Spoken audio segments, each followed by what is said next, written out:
नमस्कार, स्वागत है आपका हमारे कार्यक्रम आम आदमी खास पहल में। मैं हूं कविता शर्मा। सफ़ेद वस्त्र धारण कर अपने भाग्य को रो रही, मेहंदी लगी हाथों में अपने आंसुओं से धो रही। भारतीय समाज में विधवाओं के प्रति आज भी ऐसी धारणाएं मौजूद है कि उनके साथ कहीं ना कहीं भेदभाव की स्थिति देखने को मिलती है, जिनकी वजह से समाज के अंदर ये अपने आप को असहाय महसूस करती है। सामाजिक तौर पर इन विधवा महिलाओं को हमें मदद देनी चाहिए, जिससे कि वो अपना दुख दर्द मिटाकर अपनी जिंदगी सुचारू रूप से बिता सके। आज के इस अंक में मैं आपको मिलवाऊंगी विनी सिंह से, जो इन औरतों को जीने का रास्ता दिखाती है और इनकी देखरेख करती है।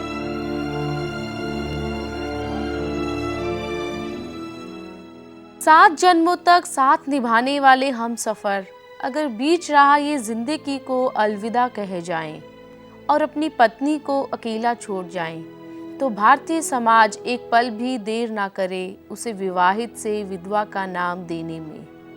ये विधवाएं पहले इस गम में होती है कि वे आगे की जिंदगी अपने हम सफ़र के बिना कैसे बिताएंगी। वही समाज की कुरीतियां उसे और अकेला कर देती हैं, इस वक्त पर साथ ना देकर। इस समय इस अकेली महिला को ज़रूरत होती है एक सहारे की। उसे ये सहारा या तो उसका परिवार देता है या परिवार उसे अकेले डगर पर छोड़ देता है। आंकड़े बताते हैं संसार में 245 मिलियन विधवाएं हैं, लेकिन फिर भी समस्याओं पर कोई ध्यान नहीं देता है। आज भी 115 मिलियन विधवाएं गरीबी निम्न स्तर पर जीती हैं। लेकिन हमें याद रखना होगा कि परमेश्वर ने स्त्रियों को भी पुरुषों के समान आशीष दिया है। विधवाओं का हमने सुना था, पर कभी मेरे दिल में ये ख्याल आया नहीं था कि मैं ये कभी इस तरफ भी आकर काम करूँगी। मैं कभी वृंदावन नहीं आई थी। 2009 में मैं किसी कारण वृंदावन आई, तो मैंने कुछ विधवा माताओं को देखा। वो कुछ हाथ में लेकर ना ऐसे चल रही हैं और उनसे चला नहीं जा रहा, तो वो 5 कदम लेती फिर बैठ जाती, 5 कदम लेती फिर बैठ जाती। तो हमने मतलब मेरे को बहुत ख़राब लगा उनसे पूछने के बाद में। उनसे मैंने पूछा कि आप रिक्शा क्यों नहीं ले लेती हैं? तो वो मेरी तरफ देखकर उनके मुंह पर ऐसी लुक थी कि आप क्या सही दिमाग में है क्या? फिर उन्होंने मेरे को बताया कि हमारे पास तो पैसे नहीं है, तो हम कहाँ से वो लेंगे। ये कहीं पे बंटवारा हो रहा था राशन का, तो वहाँ पे हमको 2 किलो चावल मिला है और 1 पाव तेल, तो वो लेके हम जा रही हैं। तो फिर मेरे को लगा कि 2 किलो चावल जो उठा नहीं सकता, बिल्कुल भी 5 कदम से ज़्यादा नहीं ले सकता, तो उनकी सेहत पे उसका क्या असर हो रहा है।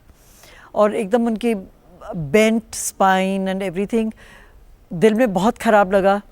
सो मैं जब वापस आई तो मैं अपने हस्बैंड को बता रही थी, तो बात करते करते फिर रह गई। उसके बाद में 3-4 महीने के बाद फिर मेरे दिमाग में वही बात खटकती रही और फिर हम दोबारा वापस आई मैं वृंदावन अपने हस्बैंड को लेके कि तो आप भी चल के देखो कि मैं क्या बात कर रही हूँ। सो ऐसे ही हमने 3-4 बार चक्कर लगाया। हम सोचते रहे हम क्या करें जिससे इनकी कुछ लाइफ में हम लोग इज़्ज़त ला सकते हैं, कुछ इनकी सेहत का ध्यान रख सकते हैं। यही सोचते सोचते हमको एक बात समझ में आ गई कि हम ऐसा कुछ नहीं करना चाहते जो कि हम इनको कुछ दें और ये उसको आगे बेच दें। कुछ इनको पैसे चाहिए हो तो बेच दें। तो हमको लगा कि हम इनको खाना बना के देंगे रोज़। खाना बनाने के लिए हम अपना किचन नहीं बनाना चाहते थे, तो हम एक दिन अक्षय पात्र में वैसे ही खाना खाने गए थे दोपहर में। तो वहाँ प्रभु जी से बात हो रही थी, तो प्रभु जी को हमने बोला कि हम ये करना चाहते हैं, तो आप हमें बताइए कि हम किस तरह इसको आगे लेके जा सकते हैं। तो प्रभु जी बोले कि चलिए देखते हैं। ये कह के बात ख़त्म हो गई और 2 दिन के बाद उनका हमको फ़ोन आया कि आपने हमसे बात करी थी कि आप विधवाओं को खाना देना चाहती हैं, तो आप आइए हमसे बात करें, हम देखते हैं कि हम आपका साथ दे पाएंगे। बस वो दिन था और आज का दिन है, हमने कभी मुड़ के नहीं वापस देखा।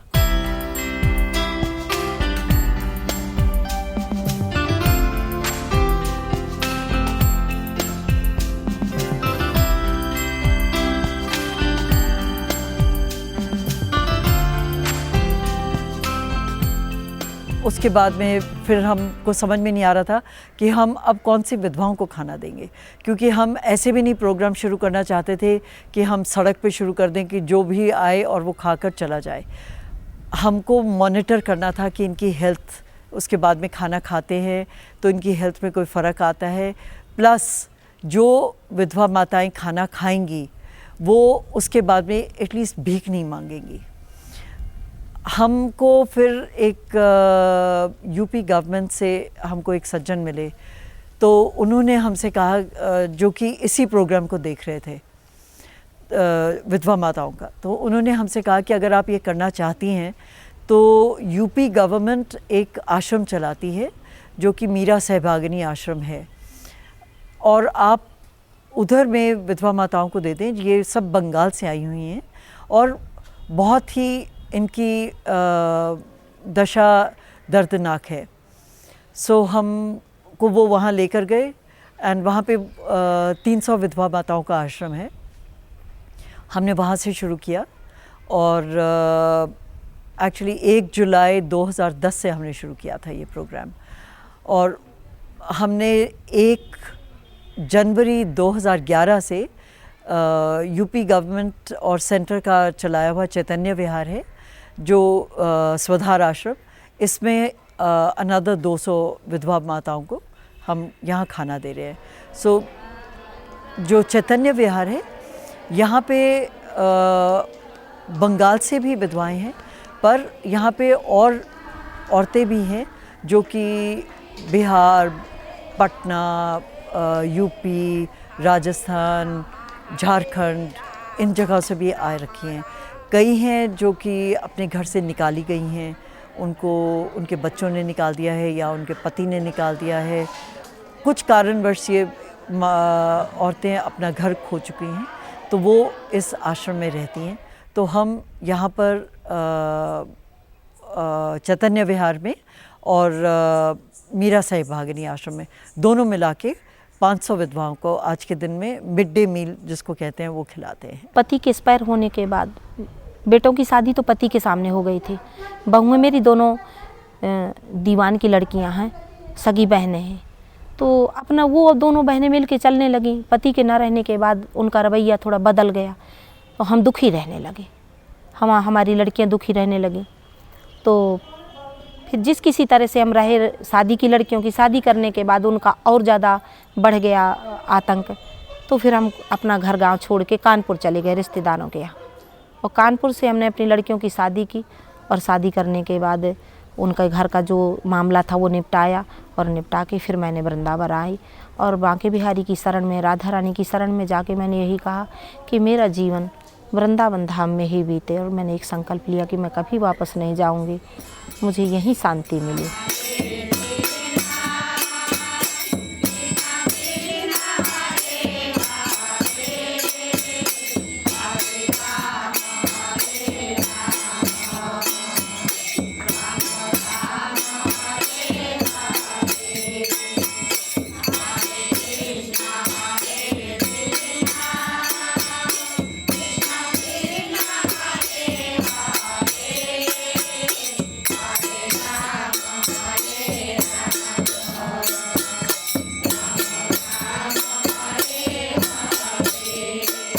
इनका शेड्यूल तो बहुत टाइट रहता है अपने में ही। सुबह ये लोग 6 बजे निकल जाती हैं भजन आश्रम के लिए। कृष्ण और राधा का जो बंधन था, ये राधा की वंदना के लिए आती हैं, कृष्ण की भजन के लिए आती हैं यहाँ पे। तो इनका बेसिक एम होता है कि हम अगर राधा की वंदना करेंगे और कृष्ण जी का भजन करेंगे तो हमारे को अगला जन्म ठाकुर जी ऐसा नहीं देंगे। तो इसके लिए वो सारा दिन भजन करना मांगती हैं, और भजन करने के साथ साथ भजन आश्रम में इनको एक छोटा सा ये होता है 4 घंटे भजन करें तो इनको 3 रुपए मिलते हैं। सो इनकी कोशिश रहती है कि 4 घंटे सुबह और 4 घंटे शाम को अगर भजन कर पाती हैं ये, तो 3 रुपए सुबह 3 रुपए शाम को इनको मिलते हैं। और पेंशन मिलती है इनको गवर्नमेंट से, विडोज़ पेंशन 300 रुपये। और स्वधार योजना के अंडर चैतन्य विहार में तो जो है उनको सेंटर 500 रुपया देता है, इनके 550 रुपया इनके खाने की तरफ जो जाता है। बाकी इनका जो दिनचर्या रहती है, ये भजन करके आती हैं 10:30-11 बजे। उसके बाद बंगाल की जो विधवाएं हैं वो तो पहले ठाकुर जी को भोग लगाती हैं, अपने आप खाना बनाती हैं थोड़ा सा, जो भी वो बनाएंगी, और उसके बाद में जो हम मिड डे मील देते हैं वो लोग खाती हैं, थोड़ी देर रेस्ट करती हैं और फिर वापस भजन करने चली जाती हैं। जो बहुत वृद्ध हो जाती हैं वो नहीं जा पाती हैं, तो वो यहीं बैठ के कुछ अपना आश्रम में ही भजन करती हैं।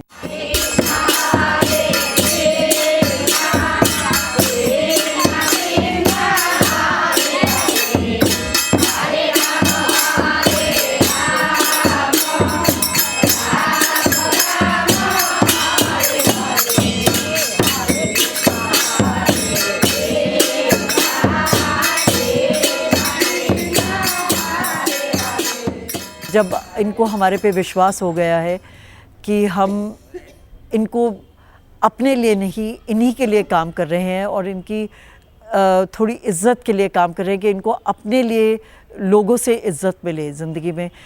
हमको लगता है कि मेरी माता इस कभी कंडीशन में नहीं होनी चाहिए, मैं ऐसे उसमें नहीं हूँ, तो मेरे को नहीं लगता कि हम इनको भी इस दशा में देखें तो हमको अच्छा लगता है। तो उसके लिए फिर हम इनको सिखा रहे हैं कि अभी आप थोड़ा सा स्किल बिल्डिंग करिए, आप बैठे बैठे अपना भजन करिए, भजन करते करते कुछ और काम कर लें, हम आपको यहीं पे दे देंगे काम, आप यहीं बैठ के काम करिए और आपको जो भजन आश्रम में मिलता है उससे आप ज़्यादा कमाएंगी, आपको अपनी इज़्ज़त मिलेगी, आपके परिवार वाले भी शायद आपको कल को पूछ लेंगे क्योंकि आपके पास पैसा होगा। तो हमने अभी एक तो शुरू करा है इनके साथ माला बनाना बीड्स के साथ में, पेपर बीड्स के साथ, एक वो कपड़े की बीड्स के साथ हम शुरू कर रहे हैं। जितने भी ये कार्य हैं ये सारे भजन से जुड़े हुए हैं। हम कोई भी ऐसा कार्य नहीं करना चाहते जिस पे इनको लगे कि ये अपने जो एम से ये यहाँ पर है उससे हम इनको दूर लेके जा रहे हैं, क्योंकि हमारा मकसद है इनको खुश देखना और इनको अपनी ज़िंदगी में कुछ इज़्ज़त मिलना।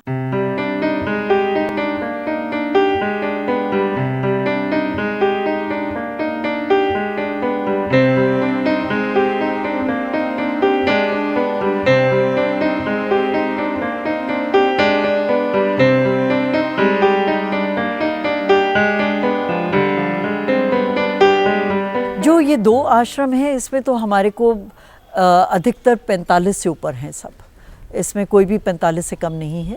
और हमारे पास बीच में तो 1-2 महिलाएं थीं जो कि 80 से भी ऊपर थीं। सो अधिकतर महिलाएं सब 45-50 से ऊपर हैं। जब भी यहाँ पे कोई विधवा माता का देहांत होता है तो वो बीमार होती हैं, धीरे धीरे ही जाती हैं, ऐसे नहीं होता कि अचानक कोई भी किसी का देहांत होता है यहाँ पे। पर अगर तो उनके घर से कोई आ जाता है फिर तो बहुत अच्छा होता है, पर अगर उनके घर वाले कहते हैं कि हम नहीं आएंगे तो फिर हमारे अपने ही स्टाफ से वो उनका पूरा क्रियाक्रम करवा देते हैं। कुछ कुछ तो जाती हैं माताएं अपने घर पे कभी, पर जब वापस आती हैं तो बहुत टूटी हुई होती हैं। और अधिकतर हमने देखा है वो कहती हैं कि मैं 20 साल से नहीं गई, मैं 15 साल से नहीं गई घर पे, मैंने कभी किसी को देखा नहीं। अभी एक माता हैं पागल बाबा में, मनु माँ बोलते हैं हम उनको, वो कुछ 4-5 महीने पहले अपने बेटे से मिलने गई थी और बहुत खुश गई थी कि मेरा बेटा मेरे को बहुत प्यार करता है, मैं जा रही हूँ। तो अभी उनको जब हम पूछते हैं कि क्यों तुम वापस क्यों आ गई, और बहुत पतली सी हो गई हैं, बहुत मायूस दिखती हैं, तो बोलती हैं कि नहीं, एक बात समझ में आ गई, कोई नहीं प्यार करता, और बेटे को भी अपनी बहू से प्यार होता है, माँ से नहीं होता है। तो हमारे बस ठाकुर जी हैं, हम यहीं रहेंगे, और ठाकुर जी हमको अब यहाँ से जल्दी ले जाएंगे। हम यमुना घाट पहुँचे और हम गए।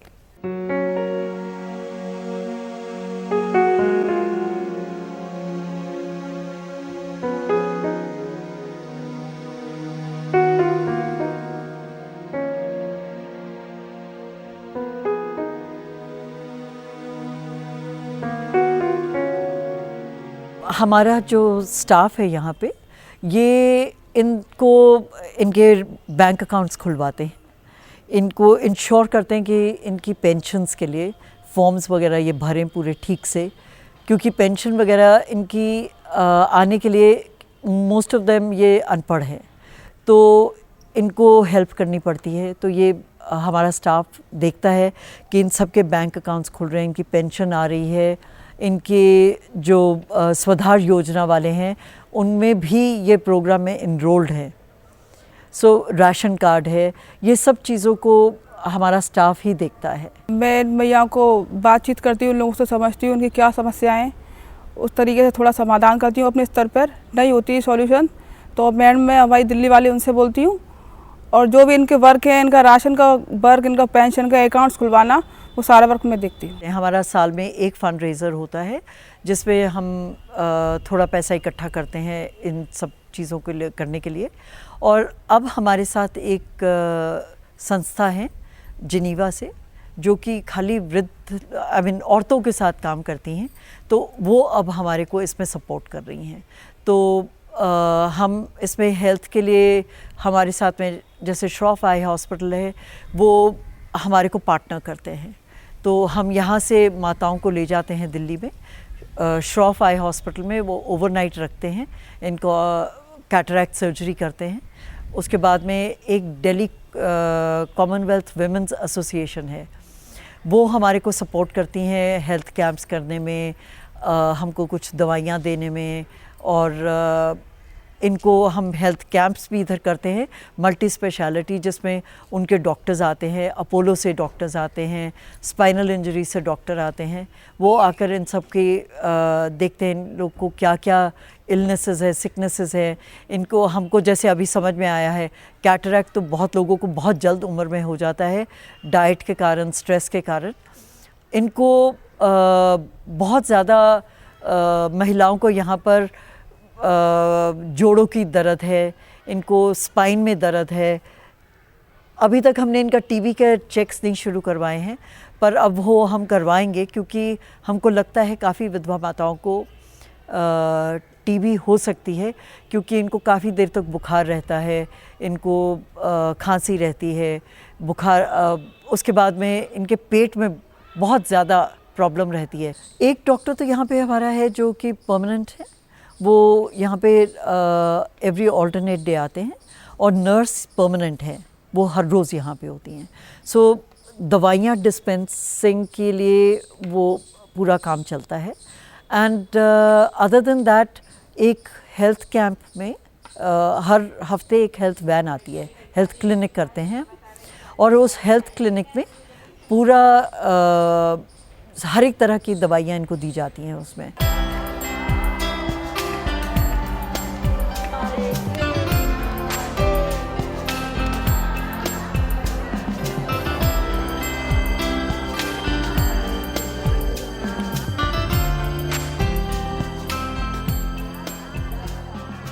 एक्चुअली वो हमको इतना प्यार देती हैं कि अगर हम चाहें भी तो हम नहीं जा पाएंगे कभी भी। अगर कल को हमारे पास पैसा नहीं भी होगा तो आई थिंक हम कहीं ना कहीं से चाहे अपने से लगाएंगे, पर हम इनका खाना बंद नहीं करेंगे, क्योंकि ये एक उनका आधार हो गया है। एटलीस्ट एक न्यूट्रिशनल मील उनको रोज़ का मिल रहा है। और जहाँ तक गवर्नमेंट की सपोर्ट की बात है, हमारे को एक्चुअली गवर्नमेंट की ही सपोर्ट है, तो हम ये 2 आश्रम में काम कर रहे हैं। यूपी गवर्नमेंट ने ही हमें बताया था कि ये आश्रम में बहुत नीडी महिलाएं हैं, और चैतन्य विहार क्योंकि सेंटर और स्टेट दोनों मिला के चला रहे हैं, तो उन्होंने हमसे फिर तब कहा था कि आप इधर भी आके ज़रा अगर देख लें तो इनकी भी थोड़ी मदद हो जाएगी। हमको इसलिए अच्छा लगता है इधर काम करना क्योंकि ये इंस्टीट्यूशंस है और इंस्टीट्यूशन में आपको एक जगह पे ही सारी महिलाएं आपको मिलती हैं, हम उनको जान जाते हैं, वो हमको जान जाते हैं और उसी से हम इनके आगे की ये जो हम कहते हैं dignity and respect we want to give them. हम इनका ये प्रोग्राम शुरू कर रहे हैं तो इसमें ये जो अगरबत्ती और बीड्स वगैरह बनाने का काम है हम तभी शुरू कर पा रहे हैं क्योंकि हम इनको हमारे ऊपर विश्वास है। ये हमारी माँ जैसी हैं और माँ ही हैं, न जाने किस जन्म की हमारी माँ हैं कि हमारा बहुत ख्याल रखती हैं। बहुत भरोसा है हमें इनके ऊपर, बहुत भरोसा। इतना भरोसा हमें अपने घर परिवार में उनके ऊपर नहीं हुआ जिनको हमने पाला पोसा है, जितना भरोसा हमें इनके ऊपर है। ये काम मैं कर ही नहीं पाती अगर मेरी फैमिली मेरे साथ नहीं होती, क्योंकि सबसे पहले तो मेरे हस्बैंड मेरे साथ आए, 3-4 बार हमने एक्सप्लोर करा इसको कि हम क्या करें यहाँ पर। एक बार उनको ये समझ में आ गया कि मैं करना चाहती हूँ तो उन्होंने कहा ज़रूर करते हैं। फिर उनको भी लगा कि एक्चुअली हम में से कोई भी नहीं है ऐसा इस दुनिया में जो अपनी माँ को इस तरह से देखना चाहता हो, तो उनका तो सहयोग रहा ही है। मेरी बेटी, उन्होंने एक्चुअली वो कॉर्पोरेट वर्ल्ड में काम करती थी, बहुत बढ़िया सैलरी पे 3 लाख रुपए पर मंथ पे काम करती थी। उन्होंने भी अपना नौकरी छोड़ दी और वो भी हमारे साथ अब काम करती हैं। हालांकि हमने उनको बता दिया था कि हम तो पैसा नहीं दे पाएंगे हमारी तो इतनी हैसियत है नहीं, तो इनिशियली 2 साल तो हमने उनको कुछ भी नहीं दिया और अब हम उनको खाली कन्वेंस वगैरह थोड़ा देते हैं। बट आई थिंक उन सब की हमारे साथ ये सहयोग है तो हम सब इकट्ठा टीम वर्क करते हैं।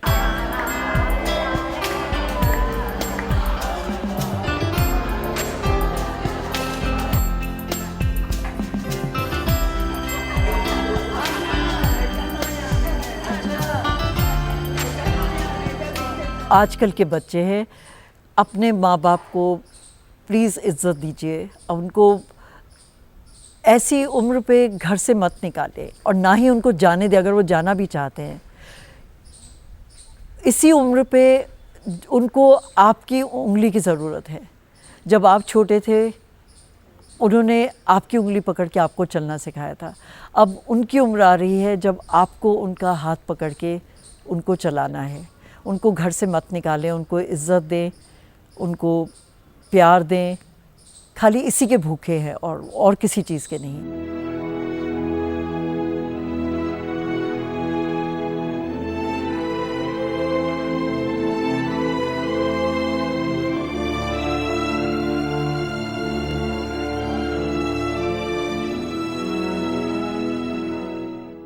आओ हम समाज के कटु नियम बदल दें, विधवाओं पे जुर्म की बेड़ियों को तोड़ दें। ज़रूरत इस बात की है कि हमें विधवाओं के सहयोग को मान्यता देनी चाहिए जिसकी वे हकदार है। आज के इस अंक में बस इतना ही। अगर आप भी ऐसी ही किसी प्रतिभा को जानते हैं तो हमारे इस ईमेल आईडी पर लिख भेजिए। हमारा ईमेल आईडी है aakp.lstv@gmail.com। मुझे और मेरी पूरी टीम को दीजिए इजाज़त। नमस्कार।